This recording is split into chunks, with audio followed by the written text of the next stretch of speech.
نحمده ونصلي ونسلم على رسول الكريم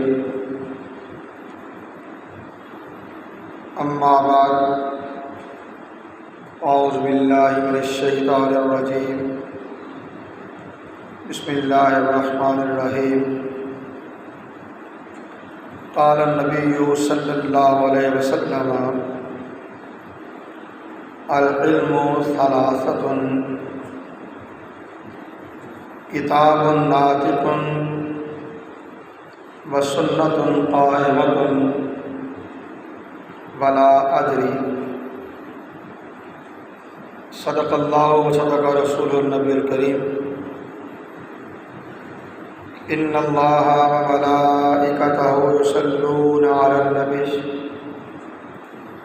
یا ایہا الذین آمنوا صلوا علیہ وسلموا تسلیما مولایا صلی وسلم دائما ابدا علی حبیبک خیر الخلق کلہم مولایا صلی وسلم دائما ابدا علی حبیبک خیر الخلق کلہم محمد سید الکونین والثقلین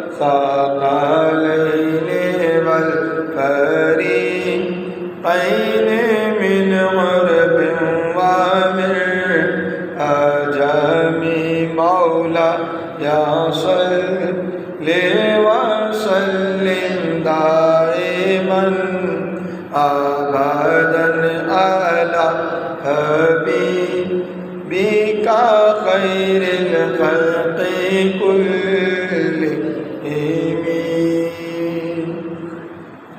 هو الحبیب الذی ترجی شفاعته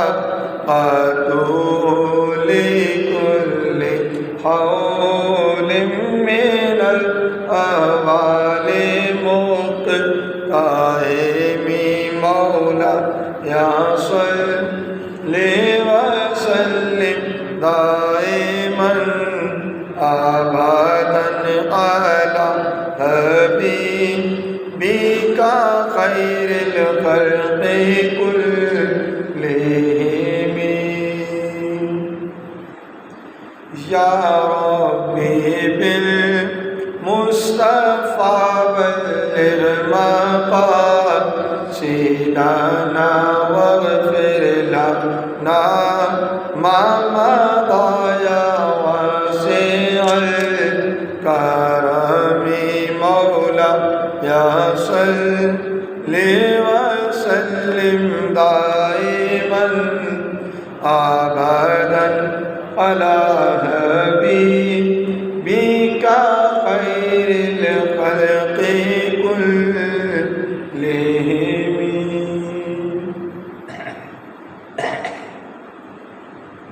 حاضر محترم، اللہ رب العزت کا بے پایاں فضل احسان ہے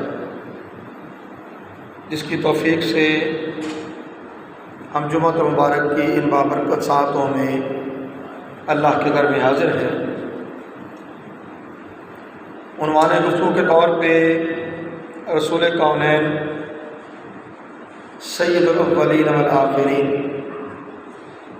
حضور احمد مجتبیٰ محمد مصطفیٰ علیہ تجد الثناء کی ایک حدیث مبارکہ تلاوت کرنے کا شرف حاصل کیا ہے، اور آج کے ہماری گفتگو چند سلسلہ وار علماء حق کی علامات کے حوالے سے کر رہے ہیں، اسی کا حصہ ہے۔ پہلے میرا خیال ہے 4 یا 5 علامات عرض کر چکا ہوں، آج اس سے اگلی علامت عرض کر رہا ہوں۔ رسول کریم صلی اللہ علیہ وسلم نے ارشاد فرمایا العلم ثلاثہ، علم تین ہے۔ علم کتنے ہیں؟ تین۔ کتاب ناطق، کتاب ناطق یعنی قرآن حکیم، و سنت قائمۃ، اور سنت قائمہ یعنی رسول کریم صلی اللہ علیہ وسلم کی سنت، آپ کی حدیث، اور تیسرا یہ کہنا لا ادری، میں نہیں جانتا۔ اور ہماری آج کی گفتگو کا موضوع لا ادری ہے، میں نہیں جانتا۔ اور اللہ کے نبی صلی اللہ علیہ وسلم نے فرمایا کہ یہ علم ہے۔ علم کتنے ہیں؟ تین، کتاب اللہ، سنت رسول اللہ، اور لا ادری، میں نہیں جانتا۔ امام غزالی رحمۃ اللہ تعالی علیہ آپ فرماتے ہیں علماء حق کی ایک علامت یہ ہے کہ وہ فتویٰ دینے میں جلدی نہ کرے، فتویٰ دینے میں جلدی نہ کرے، بلکہ جب تک ہو سکے اس سے بچے رہنے کا ہیلا کرے، تب تک اس سے گریز کرے۔ اور اگر کوئی اس سے کوئی ایسا مسئلہ پوچھے جس کے بارے میں قرآن حکیم یا حدیث یا اجماع امت یا ظاہر قیاس سے یقینی طور پر وہ آگاہ ہو، جس کے بارے میں یقینی طور پر وہ جانتا ہو، تب وہ فتویٰ دے، تب فتویٰ دے۔ نہیں تو سب سے بہترین راستہ کیا ہے؟ لا ادری، میں نہیں جانتا۔ اب اگلی بات یہ ہے کہ اگر ایسا مسئلہ پوچھا جائے جس میں کوئی شک ہو تو کہہ دے مجھے کچھ پتہ نہیں ہے۔ اور اگر ایسا مسئلہ پوچھا جائے جسے اپنے اجتہاد اور اندازے سے اچھی طرح حل کر سکتا ہو، تب بھی وہ احتیاط سے کام لے۔ جسے اچھی طرح وہ حل کر سکتا ہو تب بھی وہ احتیاط سے کام لے اور اس کو بتانے میں احتیاط کرے۔ اور اگر کوئی اس سے بہتر حل دینے والا ہو اور وہ سمجھتا ہو کہ فلاں اس کا حل بہتر دے سکتا ہے تو اس کی طرف ریفر کر دے، اس کی طرف بھیج دے کہ بہتر ہے آپ فلاں سے پوچھیں، بہتر ہے آپ فلاں سے پوچھ دیں، اس کا راستہ دے دیں۔ ٹھیک ہے۔ حضرت امام شافعی رحمۃ اللہ تعالی علیہ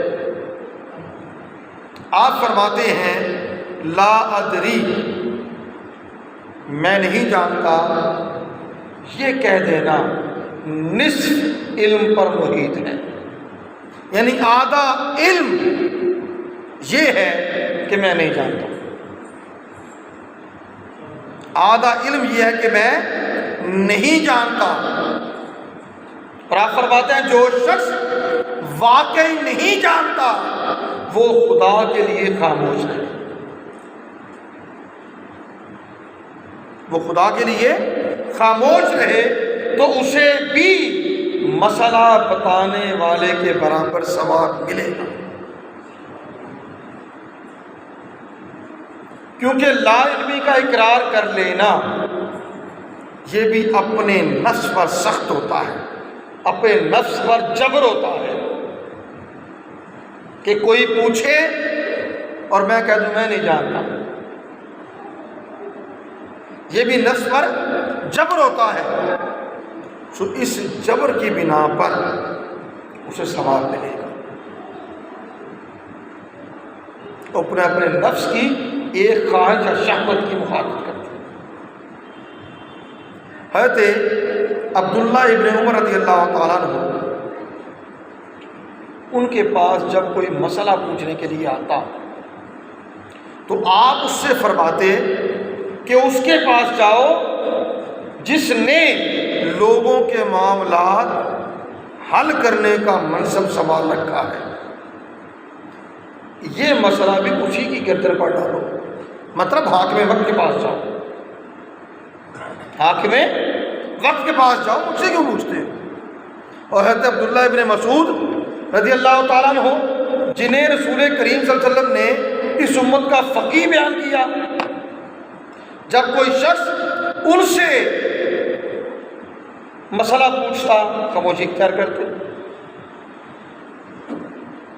مسئلہ بتانے میں بہت جلد بازی سے کام نہ لیتے، اور آپ نے فرمایا کہ جو شخص لوگوں کے ہر مسئلے کا فتویٰ دیتا ہے وہ مجنون ہے، وہ دیوانہ ہے، پاگل ہے، وہ مجنون ہے، دیوانہ ہے، پاگل ہے کہ لوگوں کے ہر مسئلے کا جواب دیتا ہے۔ آپ نے فرمایا کہ علم کی ڈھال میں نہیں جانتا ہے۔ علم کی ڈھال کیا ہے؟ میں نہیں جانتا، لا ادری، لا ادری۔ پھر آپ فرماتے ہیں اس میں اگر آدمی سے چوک ہو جائے تو اس کے لیے تباہی ہے۔ مسئلہ پوچھنے والے نے مسئلہ پوچھا، بتانے والے نے غلط بتا دیا، بتانے والے نے غلط بتا دیا، اب کیا ہے؟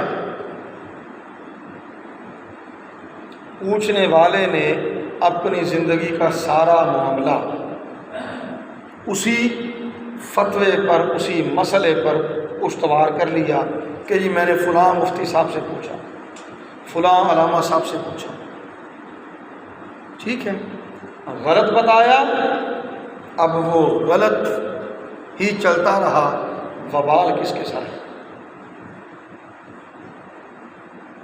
اس کے سر جس نے غلط بتایا اور غلط راستے پر ڈالا،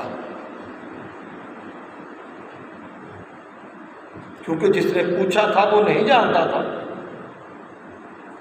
وہ نہیں جانتا تھا، اس نے پوچھا، پھر وہ آپ کے کہے پر قائم ہو گئے، اور آپ نے سیدھے راستے پہ چلانے کی بجائے اسے الٹے راستے پہ ڈال دیا، نتیجہ وہ اس پر چلتا رہا۔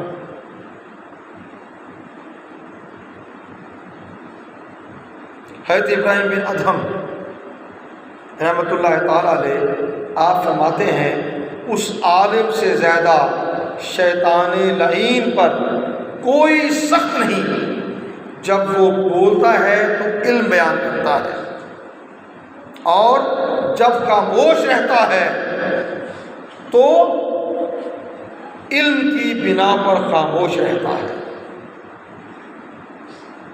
خاموش رہتا ہے تو علم کی بنا پر خاموش رہتا ہے، اور اس کے خاموش رہنے پر بھی شیطان لعین کہتا ہے اسے دیکھو، اس کا خاموش رہنا اس کے بولنے سے زیادہ میرے لیے پریشان کن ہے، پریشانی کا باعث ہے۔ اور بعض اکابر علماء نے، محدثین نے تو ابدال کی تعریف کرتے ہوئے یہ کہا، ابدال ہوتا نا ملائکہ کے معطل میں، ابدال کی تعریف کرتے ہوئے بیان کیا، فرمایا کہ ان کا ہر کام ضرورت کے تحت ہوتا ہے، بلا ضرورت وہ کوئی کام نہیں کرتے، ان کا کھانا فاقے کے وقت ہوتا ہے، بھوک لگی ہے تو کھانا ہے، یہ نہیں بس کھاتے ہی رہنا ہے۔ ان کی نیند غلبے کے وقت ہوتی ہے کہ نیند کا غلبہ ہو گیا تو سوئے، یہ نہیں بس یوں ہی چار پائی دیکھی پڑ گئے سوتے ہی نہیں، ایسا نہیں۔ اور تیسری چیز، ان کا کلام ضرورت کے وقت ہوتا ہے، جہاں بولنے کی حاجت نہیں وہ کلام ہی نہیں کرتے۔ میری بات سمجھ آئی ہے نا؟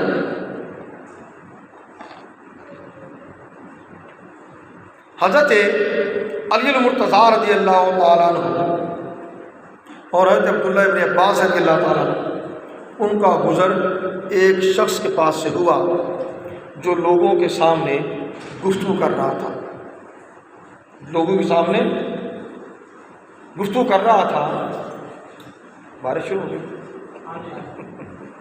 ماشاء اللہ، اللہ تعالیٰ اسے رحمت بنائے۔ جی، ایک ایسے شخص کے پاس سے ہوا جو لوگوں کے سامنے گفتگو کر رہا تھا، اسے دیکھا تو مولا کائنات حضرت علی المرتضیٰ رضی اللہ تعالیٰ نے فرمایا، یہ کہہ رہا ہے کہ مجھے پہچانو، یہ کہہ رہا ہے مجھے پہچانو، یعنی اس کی میں ہے، جس میں کی بنا پر یہ لوگوں میں گفتگو کر رہا ہے اور بڑھ چڑھ کر بول رہا ہے۔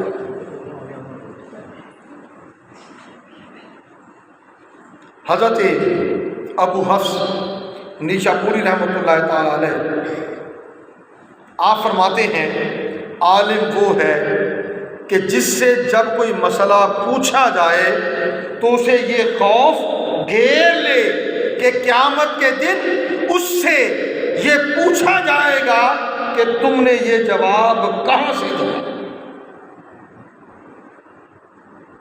کتاب اللہ کے مطابق دیا، سنت رسول اللہ کے مطابق دیا، امت کے اجماع کو سامنے رکھا، یا خود سے قیاس کر لیا، پوچھا جائے گا۔ اور حضرت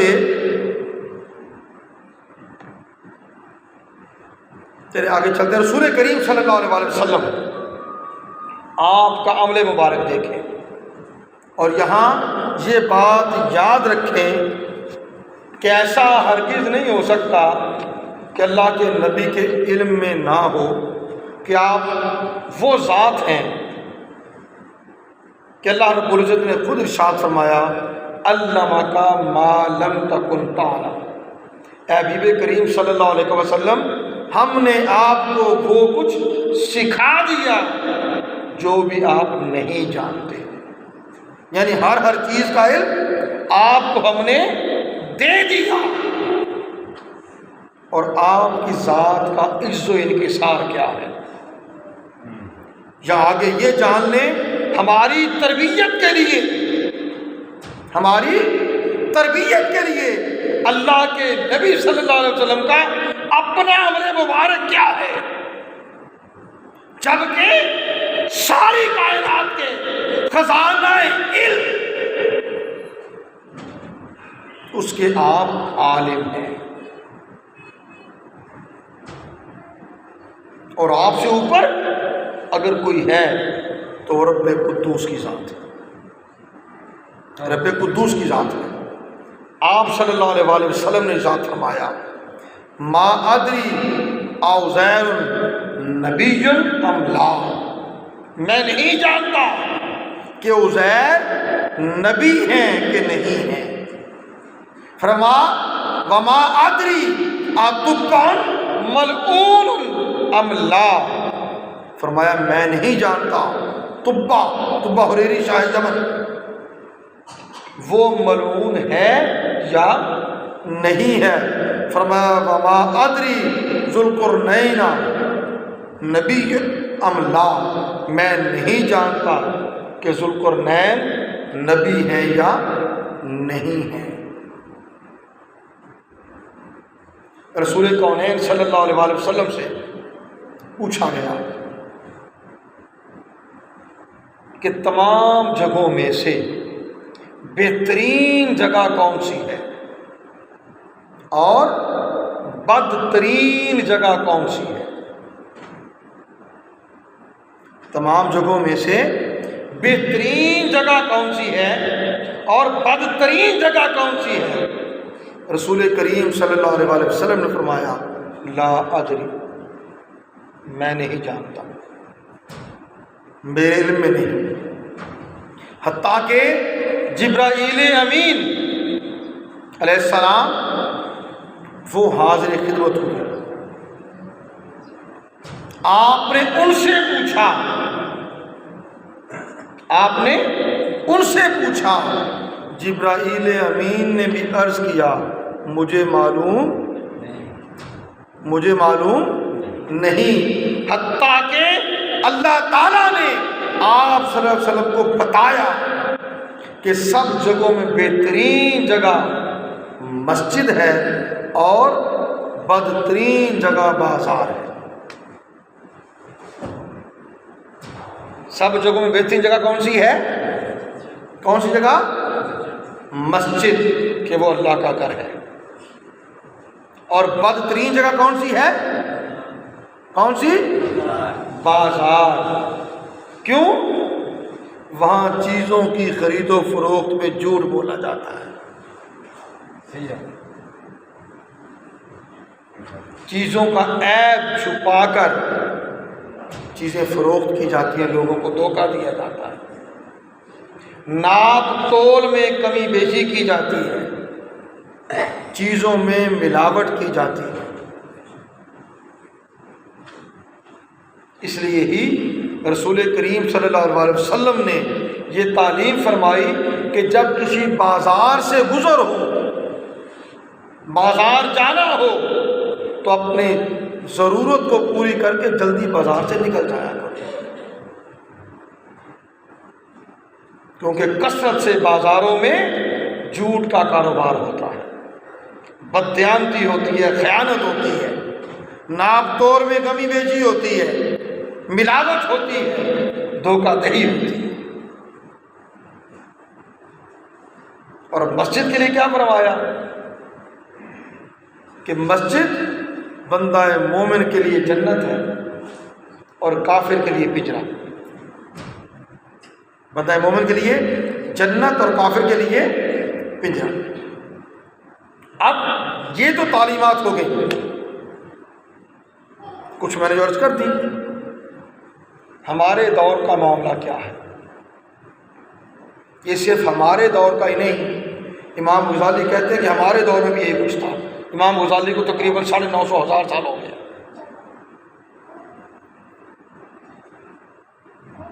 کسی سے کوئی مسئلہ پوچھ لو، وہ جواب دینے میں 1 سیکنڈ نہیں لگاتا۔ جانتا ہے تو بہت اچھی بات، نہیں جانتا تو یہ کہنے میں کہ میں نہیں جانتا اپنی توہین محسوس کرتا ہے، اپنی توہین محسوس کرتا ہے۔ نتیجہ سادہ بات میں نے پہلے عرض کر دی، اگر وہ کسی کو غلط مسئلہ بتائے گا اور وہ اسی پر کھڑا ہو گیا، ساری زندگی گمراہی کی گزارتا رہا، مسئلہ بتانے والے کے مسئلہ بتانے پر، فتویٰ دینے والے کے فتویٰ دینے پر وہ گمراہی کی زندگی بسر کرتا رہا، تو اس کے ذمے کوئی وبال نہیں ہے۔ جس نے گمراہی کے راستے پر لگایا، وبال اس کے ذمے ہے، وبال اس کے ذمے ہے۔ آج دین ہلکا ہو گیا، شریعت ہلکی ہو گئی،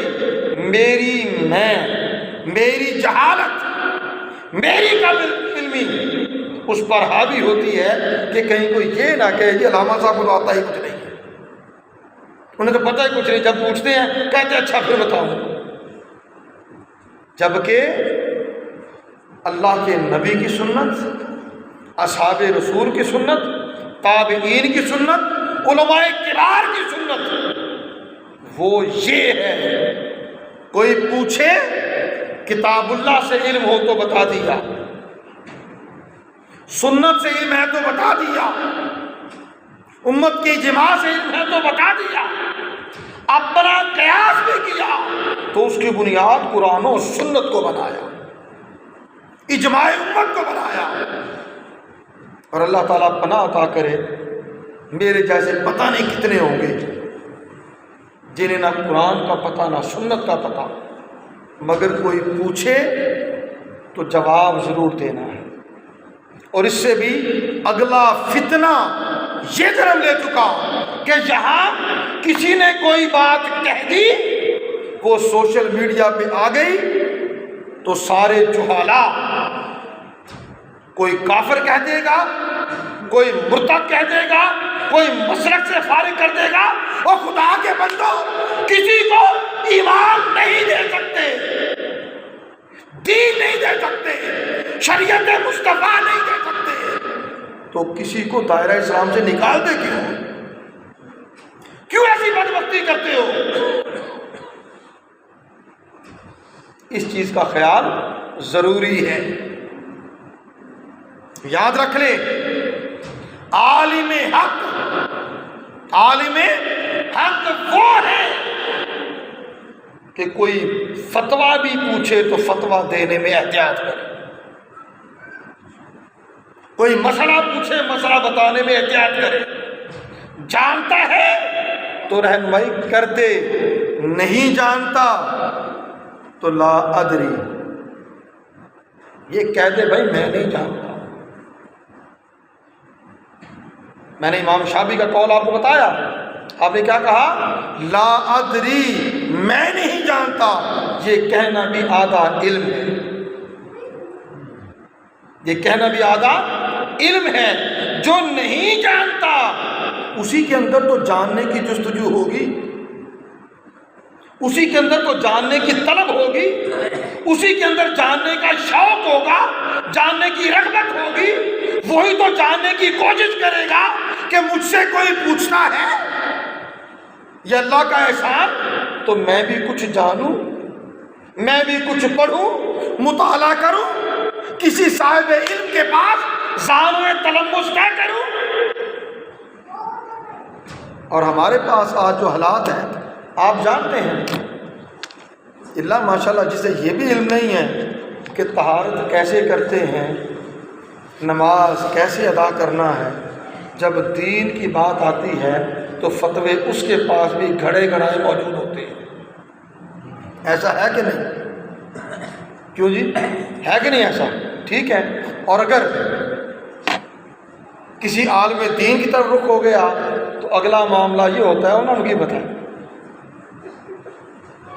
انہوں نے کی بتایا، وہ دھیان مولوی تو مولوی، ایسا ہی ہے کہ نہیں؟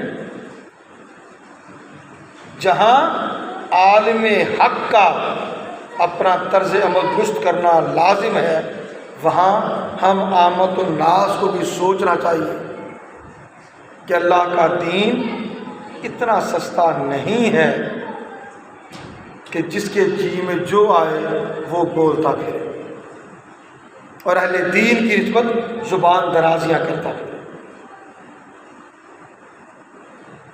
میں کئی بار مثال دیتا ہوں کہ یار کوئی بندہ بیمار ہوتا ہے تو کس کے پاس جاتا ہے؟ ڈاکٹر کے پاس، حکیم کے پاس۔ ایسا ہی ہے بھائی، ایسا ہی ہے نا؟ ٹھیک ہے، تو پھر کیا معاملہ ہے کہ جب دین کی بات آئے تو حمام پہ بیٹھے وہ جو خلیفہ صاحب ہیں حجام، وہ بھی مفتی، جو حجامت بنوانے والے ہیں وہ بھی مفتی، جو وہاں کوئی بینچوں پہ کرسیوں میں بیٹھے ہیں وہ بھی مفتی، اور ہر ایک کا فتویٰ وہاں موجود ہے۔ اللہ اللہ حافظ اللہ، ہر ایک مفتی، ہر ایک ڈاکٹر۔ اللہ تعالیٰ ہمارے حال پر کرم فرمائے اور ہمارے رویوں کی اصلاح فرمائے۔ عالم حق بنے، بات بات پہ فتوے نہ چڑھے، اور ہم عامت الناس وہ بھی دین سیکھیں ضرور، مفتی نہ بنے۔ وما علینا الا البلاغ، سنت اللہ